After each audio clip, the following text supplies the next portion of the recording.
Let's dive straight into it then.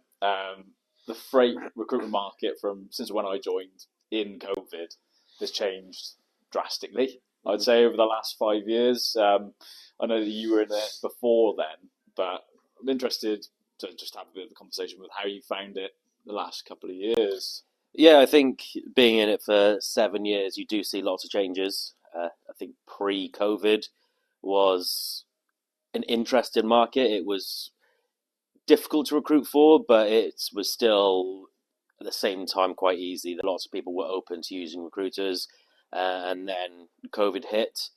We saw a massive spike down whilst the panic started.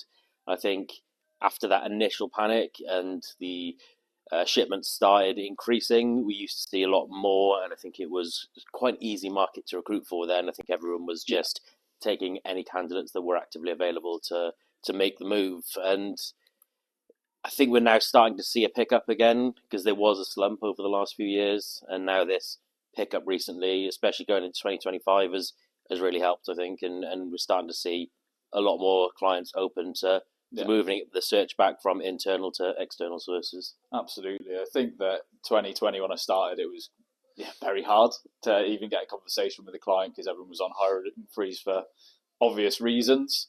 But then I think towards the back end, we saw a shift in everyone going into that standard Monday to Friday, 9 to 5 in office to remote work. Saw a massive spike in that. And that's when everybody changed from, well, I'm not really lucky, I'm happy where I am, to I want to move now. And that's where I think demand really spiked with the increase in freight going up in 2022, and the availability of candidates was crazy. Freight forwarders were making loads of money and they couldn't deal with the amount of people coming into the business. So that's where we saw the increase in recruitment. And I think that, unfortunately, as a result, a lot of recruitment companies have struggled off the back of that. Yeah, and I think if you're not offering that remote package as an option, there's a lot of candidates are more willing to move. I think we are starting to see the end of remote working, and people are trying to bring their employees back into the office. It brings that buzz.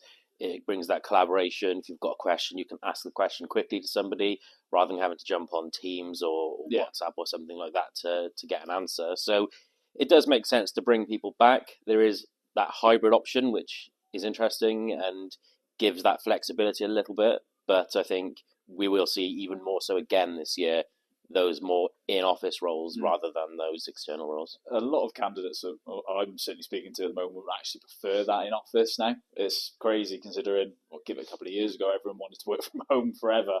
There are still candidates out there, and it is still a massive selling point for our clients. But yeah, I would have to agree with you there. In office, and hopefully a big year for the freight forwarding and trucking industry for 2025. Yeah, fingers crossed.